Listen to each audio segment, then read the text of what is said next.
This is my first crack at it, guys. Kayak salmon 2022. This is my first shot at them. Out here with my buddy Ensei. It's a little bit early in the season, I'm not gonna lie. There's probably not too many fish getting caught by kayaks right now, but there are a few. And it seems like the fish are starting to come in a little bit shallower within kayak range. It's never too early, in my opinion, to start fishing for these bad boys. So I got a cripple anchovy here behind a flasher. About to drop that down on my downrigger, and we'll see what happens. So we're not even really into the area where we want to start fishing yet, but there's a ton of bait right here, all the way from, I don't even know how deep it is because it won't read the bottom, but the bait starts at about 100 feet. So I'm going to drop this down. That's a little deep for kayak because we're using such light, light downrigger gear. As far as downrigger gear goes, we can't get down as deep as a boat would, but we'll get down. We'll start at like 50 feet and work our way down from there.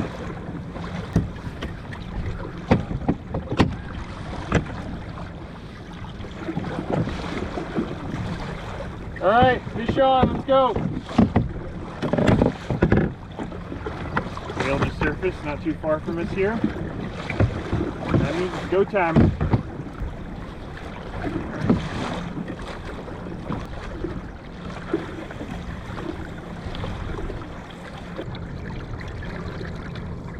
Drag set, everything looks good.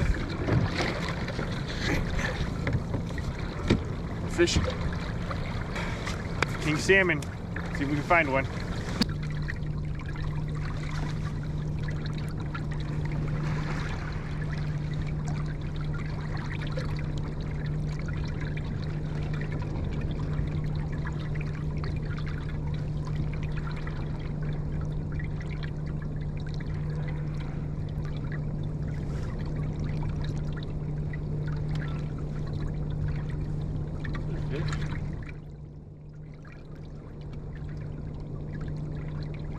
I feel like that's a fish.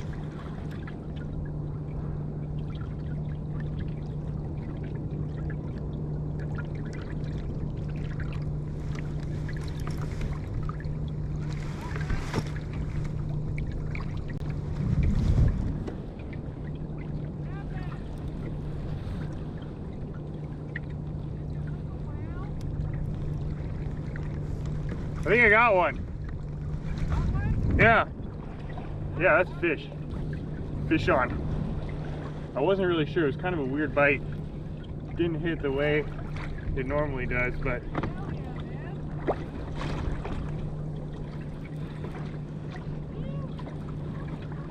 yeah, I'm pretty sure that's a salmon.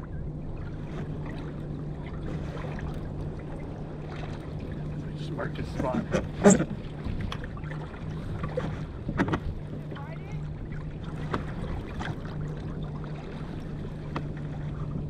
Yeah, it's there for sure.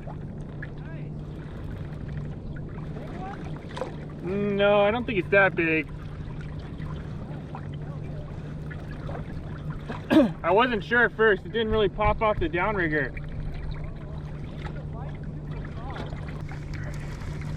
Let's make it count.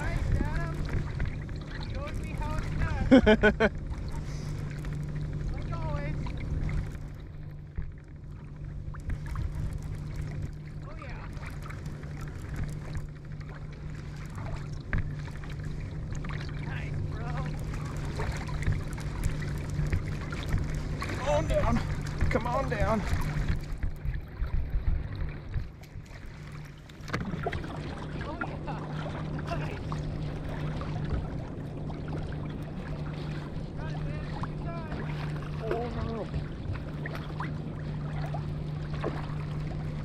Oh yeah.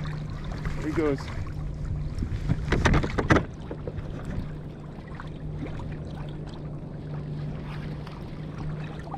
All right. Sorry, I haven't really said much. I'm so focused here. Salmon is so stressful. Come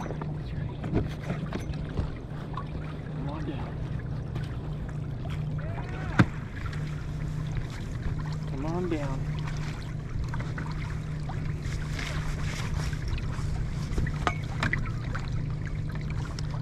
Tire him out. Slowly but surely. Come on in. Come on in. Got him! Yeah, baby! Woo! First one of the year. Sorry, I didn't really say much during the fight. I was so focused. Well, first I didn't really know if it was on or not. It's not a huge fish, so it didn't pop off the downrigger. But, you know, once we got him off and started fighting him, then we knew it was on. So that's why it's so stressful. I was talking about earlier is just had to work on the fight there. But barbless hook, so that comes right out. And that's it right there. Give you a good look at him. Seal's following me now. A little bit too late to the party. That's so chrome. So when you catch them in the river, they start coloring up, but when you catch them in the ocean, boom, look at how silver and chrome that is. Doesn't get any better than that for fighting and for eating. So here in California, we have two different kinds of salmon. There's king salmon, which are Chinook salmon, and we also have silver salmon, otherwise known as coho salmon. And the way you can tell the difference is the Chinook salmon have those black gums right there, really dark mouths. And yeah, you gotta always check that when you're bringing in the fish or when you're, you know, gonna keep a fish, because the Chinook salmon are legal to keep if they're of minimum size, but the silver salmon, the coho salmon, we have to let go immediately. So always gotta check that. But anyways, I want to get my line back down. We'll talk a little bit more in a second, but yeah, I want to get my line back in there, see if I can get another one. All right, so before I get my line down, I'll show you what I'm using here. So I have a big flasher. I like this big watermelon flasher. It definitely creates a lot of drag, so it's a little bit harder to fish. And then also when you hook the fish, it's a little harder to bring them in, keep the tension. But I feel like it attracts the fish a little bit better, so I use it. And then after that, we have a cripple anchovy hood.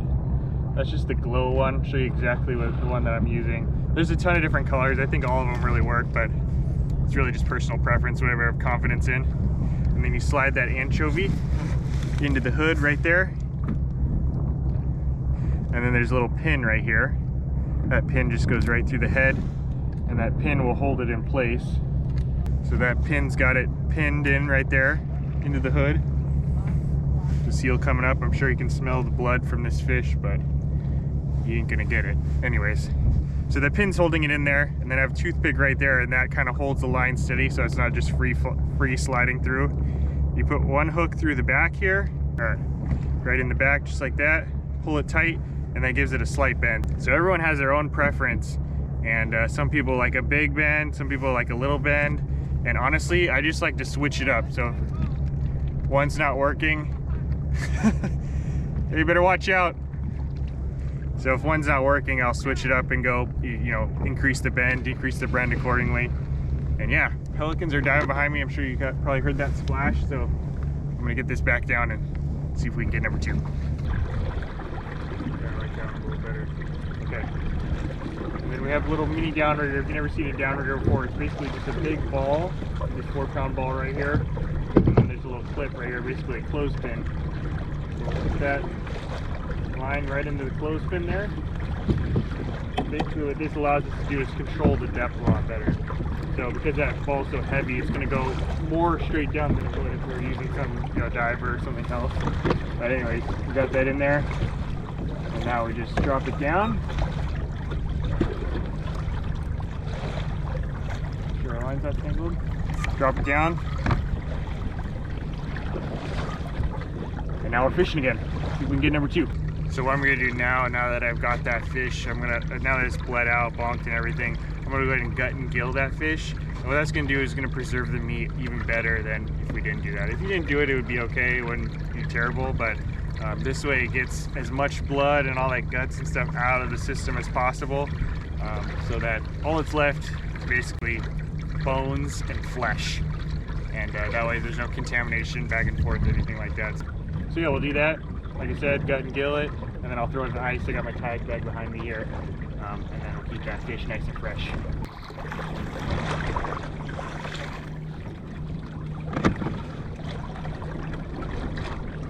Okay, let's look at the meat on this one. super orange.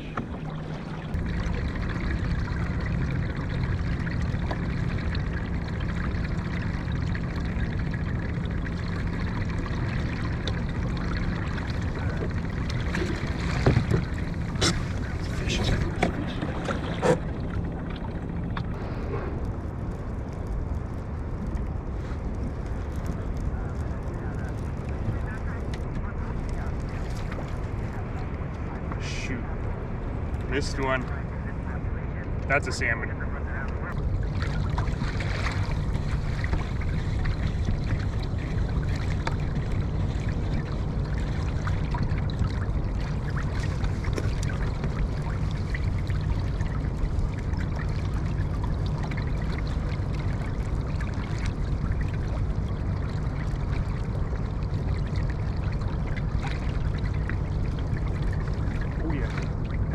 On the drop. That fish almost came all the way up to the kayak before he even knew it was hooked.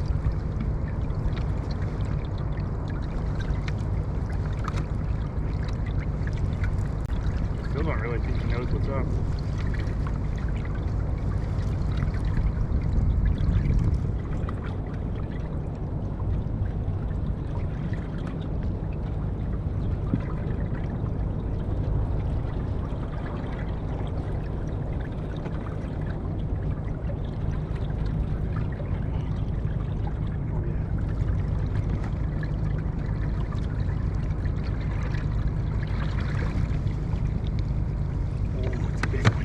Big one.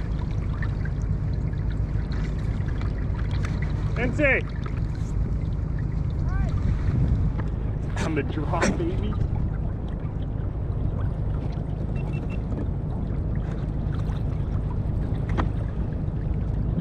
Yeah, you didn't even know it was up. I was dropping the downrigger down, and I felt it pop off to the clip. I wasn't 100% sure that it was because of a fish. Sometimes it just pops off because, you know, something happens, maybe you didn't put it in the clip all the way or something. But anyways, always worth it to tighten down on the fish. And actually that fish swam all the way up to the boat. I even saw the flasher before I felt the tension of the fish.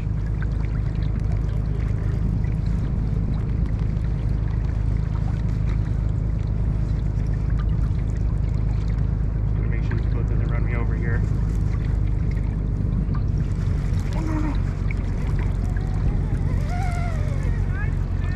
That's nice.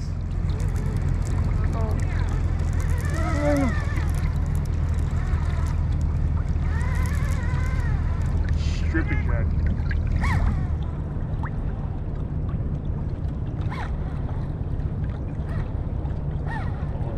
Seal might have grabbed it. I think a seal might have gotten it.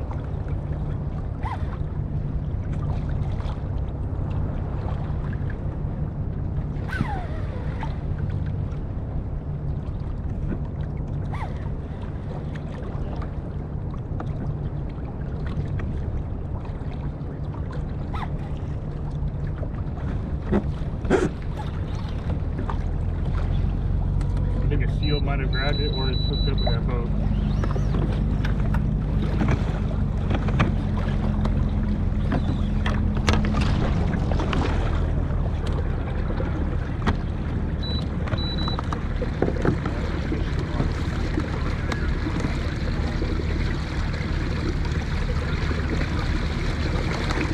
Okay.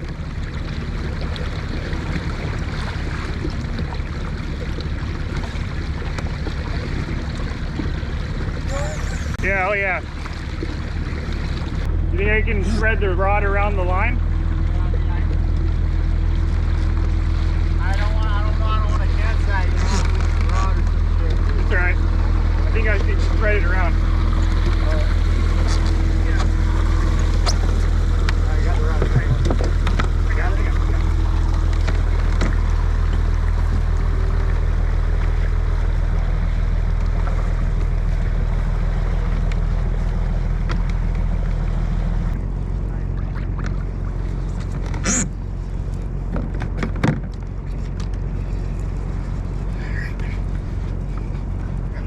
Of line out because that fish wrapped around that guy, and I'm not sure what happened there. still there.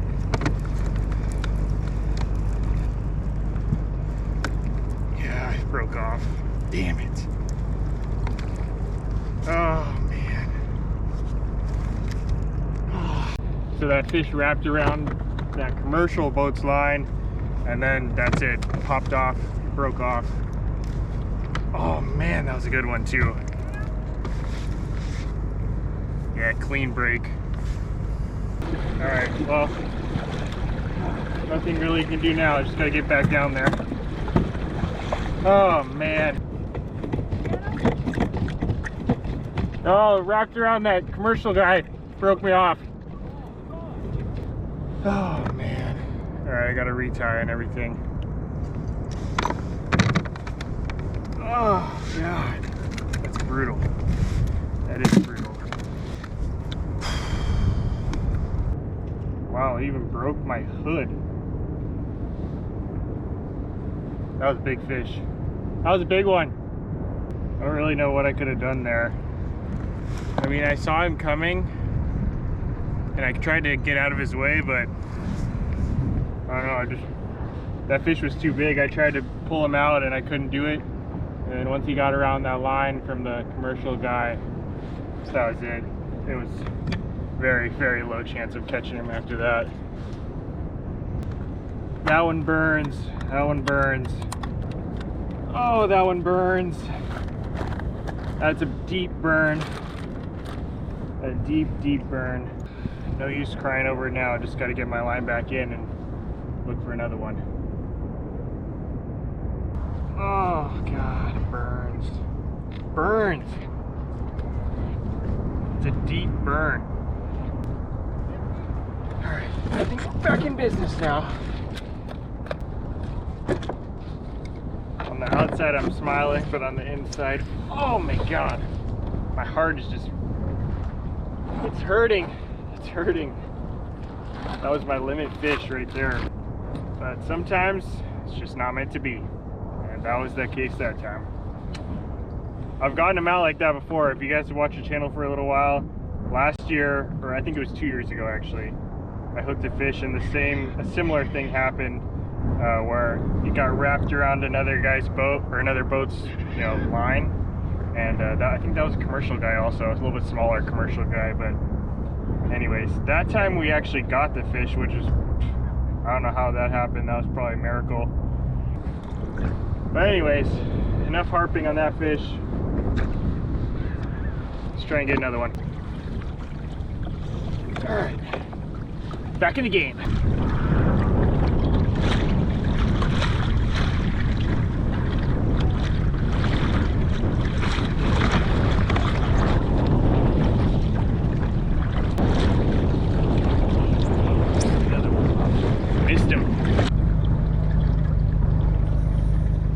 We're gonna pause right there for a second. So unfortunately, my GoPro froze at a critical moment here.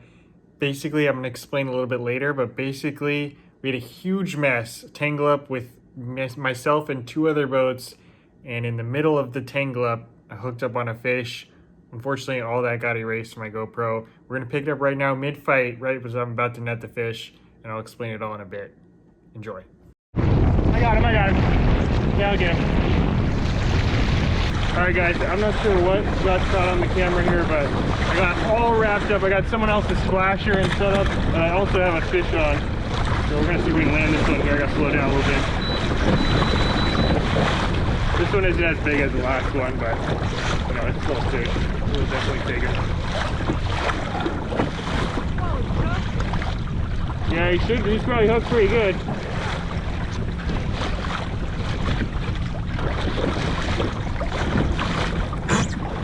He should be nice and tired by now, man. I've been dragging him around for a while.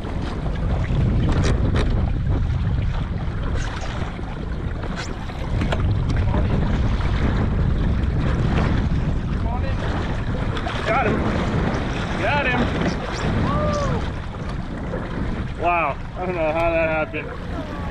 Oh, I worked hard for that one. Not as big as the one that I lost, but that's all right. A salmon's a salmon.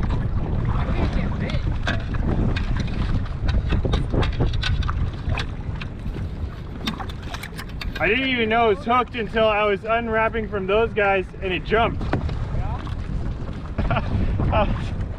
That was so dumb. I don't know how that, I guess that's just karma for the last one. I think it, I think no, it bit after I got wrapped up with him. I don't even know. I have no idea how deep it was. I don't know how long it was on there. I feel like the suspended bait that's not. Maybe that's the trick. I thought I had a whale for a little bit because my downrigger cable was just like stuck. Oh, what? Like, yeah, because it was, I couldn't crank it in because I was cranking against him. Oh. Yeah. So, just to recap, well, it's a nice fish, by the way. A little bit smaller than the one I lost. Well, actually, I think it's a lot smaller than the one I lost, but a little bit bigger than that first one that we landed. And can't really complain when you got a kayak limit of salmon. I honestly, I don't know how he bit. I don't know where he bit, because I got wrapped up with this other boat here who had their line out. Like he said, he didn't even know his line was in free spool, so he must have been back 1,000 yards or whatever. Yeah, he got wrapped up in my downrigger, and then yeah, I was trying to mess with it, trying to get it out. I didn't really know what happened. I thought maybe I had hooked up, or I wrapped up in a whale with my downrigger line, because I couldn't crank it in. It was just like, because I was trying to pull against that guy. Basically, he was trying to winch my kayak into his boat, and I didn't even know it was hooked up with him at first. But anyways, that all went down. Finally figured out what happened, and then in the midst of me trying to untangle, because we got also wrapped up in another boat. There's a lot of boats out here right now, and they're kind of all condensed in a little area. But anyways, we got wrapped up in another boat, and while I was doing that, the fish jumped out of the water. And at that time, I thought it was hooked up with someone. I don't know, I mean, it could have been me, but that guy also had 3 lines in the water, so who knows which rod it was hooked up to. But miraculously, somehow we were able to get it all entangled. It was also tangled in the boat, it was tangled in his downriggers, it was tangled in the other boat's line. But through all of that, and like I said to Ensei, I think it was just karma that we landed this one. Karma for that last fish that we lost due to the getting wrapped up with that commercial boat. But yeah, first stab at it, my first salmon trip on the kayak this year, and we managed to bang out a limit. It took me a few tries. I think I got four bites that were for sure salmon, 1 more there's a maybe, and maybe 2 more that were maybe. So it wasn't easy. We had to work for it for sure, but we got it done.